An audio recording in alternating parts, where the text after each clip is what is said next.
Welcome to the Deep Dive, your shortcut to being well-informed. Great to be here. Today, we're plunging into, well, one of the most foundational stories there is, really, the biblical narrative of Adam and Eve. Absolutely foundational. You find it shaping so much, even today. Exactly. And this isn't just, some ancient myth we dust off. It's more like a blueprint for understanding where we come from, how sin entered the picture, free will. And redemption, too, crucially. Right. So for this deep dive, we're drawing heavily from Genesis, the first 3 chapters mainly. Yep, Genesis 1 to 3. But we'll also bring in some New Testament perspectives, like from Romans and 1 Corinthians, to see how the story echoes later on. Perfect. So our mission here is to unpack how this ancient story explains the origin of humanity, that moment sin appears, the whole idea of choice, and this thread of a redemptive plan running through it. And why it still resonates, why it's still deeply relevant for us now. Okay, let's unpack this. The story of Adam and Eve isn't just an ancient tale. It's a foundational narrative that shapes so much of how we understand ourselves and the world around us. It really does. And the very beginning, in Genesis, it immediately sets humanity apart, doesn't it? How so? Well, you get that divine declaration in Genesis 1, verses 26 and 27. It says, "Let us make mankind in our image, in our likeness." In our image. Exactly. And then it repeats, "So God created mankind in his own image. In the image of God, he created them. Male and female, he created them." So right from the start, humans are different. Radically different. The text suggests we're not just another creature. We're explicitly designed to be like God's mirror, to reflect his nature. Reflect his nature. Yeah. What does that even mean, practically? Well, things like creativity, our ability to reason, our deep need for relationships, even our moral consciousness, it suggests an inherent dignity. Wow. Oh. Okay. And they're placed in this perfect place, right? Eden. The Garden of Eden, yeah. Hmm. Described as a paradise, perfectly designed for them to thrive. And they're given this role, stewardship over creation. Stewardship. Yeah. Like caretakers? Sort of, yeah. Entrusted with responsibility. It really makes you think, doesn't it? What does it mean for you, listening right now, to be created in an image that reflects creativity and relationship? It raises big questions about our intrinsic value. That idea of being created in God's image, it truly sets the stage for the human story, doesn't it? Absolutely. It's the foundation. But then the narrative zooms in, doesn't it? It goes from this grand design to the specific creation of Eve. It does. It gets more intimate. Talk about that. What's the significance there? Mhm. Especially her being created from Adam's rib. Is it more than just biology? Oh, definitely. It's packed with symbolism. So Genesis 2 tells us Adam was formed from the dust of the ground. Simple enough. Okay. But Eve's creation, later in Genesis 2, is different. She's formed from Adam's rib. It's from his side. Right. And the text emphasizes this isn't just, a surgical procedure. It's symbolic. It speaks volumes about unity, about mutual dependence. Unity and mutual dependence. Exactly. And look at Adam's reaction when he sees her. It's pure joy. He says, "This is now bone of my bones and flesh of my flesh. She shall be called woman, for she was taken out of man." It sounds like instant recognition connection. Totally. And Genesis 2, verse 25, it describes their initial relationship. It's marked by harmony, innocence, a shared purpose, and crucially, it says they were naked and felt no shame. No shame. Complete openness. Complete openness, no conflict hindering them. It's presented as the ideal. Here's where it gets really interesting. This idea of mutual dependence and a complete lack of shame right from the very beginning. It paints a picture of perfection, doesn't it? It does. This idyllic garden, this perfect partnership. It sounds like a dream, almost too good to be true. Well, And of course, every profound story has its turning point, its moment of crisis, of decision. visible moment, yeah. And for Adam and Eve, that arrived with a single crucial command from God. It wasn't a long list of rules, was it? No, just one. Very specific. It's laid out in Genesis 2, verses 16 and 17. God basically says, look, you are free to eat from any tree in the garden. Complete freedom. Almost. But you must not eat from the tree of the knowledge of good and evil. The famous tree. Right. And there's a consequence attached. For when you eat from it, you will certainly die. So this command, it introduces choice, doesn't it? Real choice with real stakes. This is where free will comes crashing into the story. Exactly right. It's not about robotic obedience. It's about genuine agency. They have the power to choose, which is part of being in God's image, right? Makes sense. But with that freedom comes the weight of potential consequences. And then, Genesis 3 introduces the serpent. Often identified as Satan. Yes, traditionally seen as Satan in disguise. And this serpent doesn't just like present an alternative, it actively tempts Eve. It twists God's words. How does it do that? It starts with doubt, that classic question, did God really say? Casting uncertainty on God's goodness and his command. Planting a seed of mistrust. Precisely. And then it offers this alluring but totally deceptive promise, you will not certainly die. Big lie right there. Undermining the consequence. Yeah. And then the kicker, for God knows that when you eat from it, your eyes will be opened and you will be like God, knowing good and evil. Appealing to pride, to the desire for forbidden knowledge. Wow. That's quite the manipulation. It really is. Genesis 3, verses 1 to 5 lays out that whole deceptive conversation. And Eve. Well, the story says she saw the fruit was good for food, pleasing to the eye, and also desirable for gaining wisdom.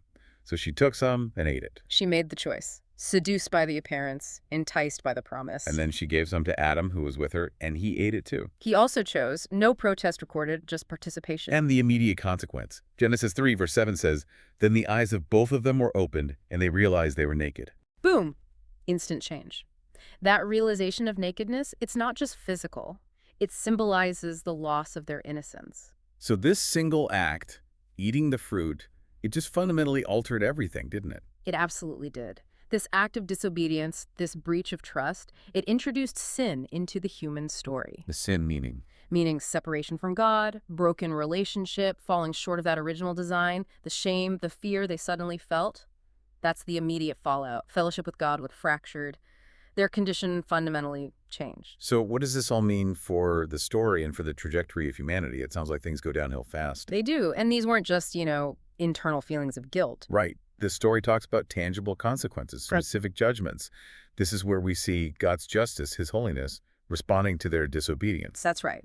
God confronts them, and his justice is enacted. Each party receives specific consequences. Okay, break those down for us. Well, first, the serpent.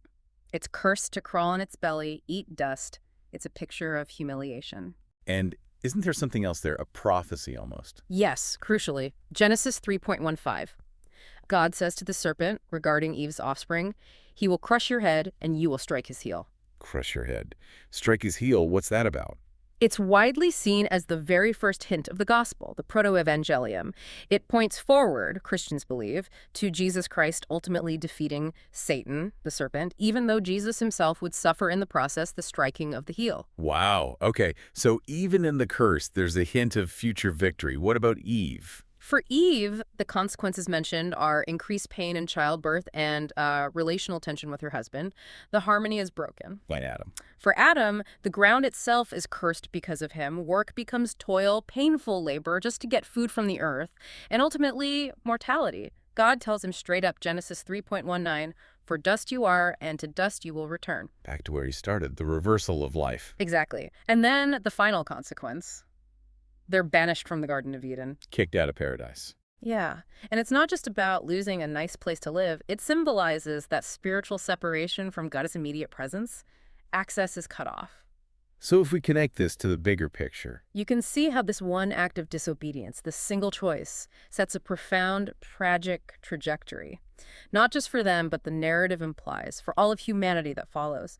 It explains the origin of suffering, conflict, death, the brokenness we see in the world. It's a stark picture of consequences, isn't it? Really sobering. It is. Justice is real in this narrative. And yet, when you read Genesis, especially chapter 3, it feels like it's never just about judgment. Is that fair to say? Absolutely fair. Even right there, amidst the fallout, amidst the severity, there's this incredible, almost surprising element of grace. Grace. How so? It seems pretty bleak. Well, think about it. Right after pronouncing these judgments, what does God do? Genesis 3.21 tells us, he made garments of skin for Adam and Eve and clothed them. Instead of leaving them in their fig leaves. Exactly. They tried to cover their own shame, but it was inadequate. God steps in and provides a better covering. What's the significance of garments of skin? Many see it as deeply symbolic. First, it covers their shame, a direct act of compassion. But also, skin implies an animal had to die. So maybe the first sacrifice. It's often interpreted that way, yeah. A foreshadowing of the principle of sacrificial atonement, that life is required to cover sin to mend that broken relationship. It's God initiating the solution, even in judgment. That's quite something. And you already mentioned the promise hidden in the curse on the serpent, Right, Genesis 3.15 again, that promise of a seed, an offspring of the woman who would ultimately crush the serpent's head. which Christians see fulfilled in Jesus. Profoundly so. It's interpreted as the first announcement of Christ's ultimate victory over Satan and evil. So even as they're being expelled from Eden, they don't leave without hope. What's fascinating here is that even in judgment, there's a thread of hope and a promise of redemption woven right into the narrative. It's not just doom and gloom. Not at all. Grace is present from the very beginning of the problem. So let's pull back now. We've walked through the narrative creation, the fall, the consequences, the first hints of grace. If we zoom out, what are the enduring lessons? How does this ancient story speak to us today? Oh, it speaks volumes. There are several key takeaways, I think. Right. First, it underlines that God desires relationship. Think about it. Adam and Eve walked with God in the garden. That was the original design. Sin broke that intimate fellowship. But the rest of the Bible is about restoring it. Exactly. Culminating in Jesus, who makes that relationship possible again. So the story starts with the ideal of relationship. Got it. What else? Second, pretty obviously, choices have consequences. I mean, one decision fundamentally altered human history, according to the text. Yeah, I think that's clear. So the lesson for us is profound.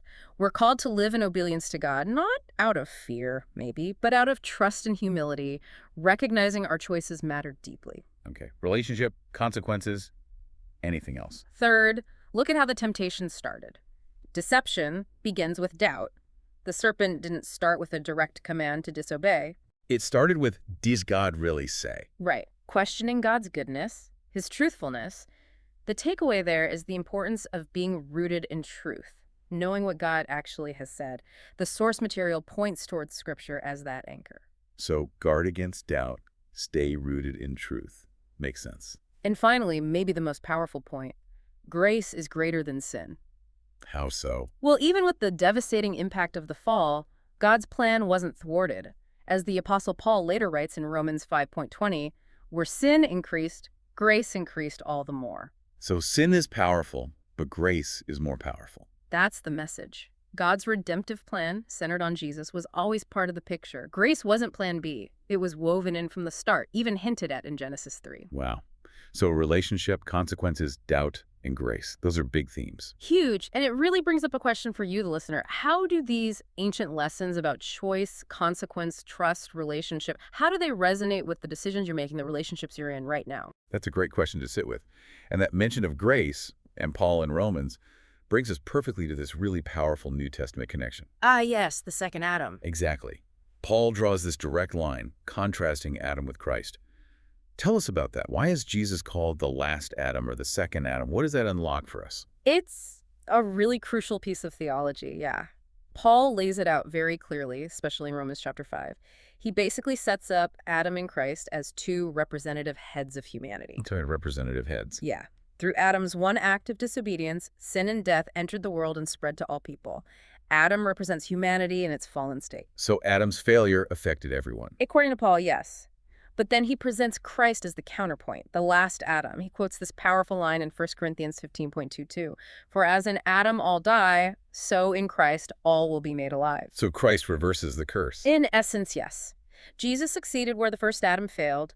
Adam disobeyed in a perfect garden. Jesus obeyed perfectly, even facing temptation in a wilderness and ultimately death on a cross. So it's like humanity gets a second chance through Christ. That's a good way to put it. Through Jesus' perfect obedience and sacrifice, he brings life, forgiveness, righteousness, basically, everything lost in the fall to all who put their trust in him. He reverses the trajectory. This idea of a second Adam is a powerful way to understand redemption and the ongoing story of humanity's relationship with the divine. It connects Genesis right through to the core Christian message. Absolutely. It shows the whole story holds together, from the first Adam's failure to the last Adam's victory. So as we wrap up this deep dive, it really strikes me. The story of Adam and Eve is not just about a garden, it's about all of us. It really is. It mirrors our own struggles, choices, and need for grace. We've touched on the beauty of God's original design, that perfect relationship. The tragedy of rebellion, the introduction of sin and its consequences. And yet also the astonishing mercy and that redemptive plan that emerges, even right there in Genesis 3. Grace woven through it all. So here's a final thought for you to consider. Think about how the choices you make, even the ones that seem small, might echo through your own life, and maybe even the lives of those around you. How do they shape your relationship with God, or if that's not your framework, with just the fabric of existence, your own integrity? Yeah, it's a searching question. What tree of knowledge, what enticing promise are you being tempted by today? And maybe more importantly, what kind of wisdom, what kind of life are you truly seeking? Powerful questions to leave us with. Thank you for joining us on this deep dive.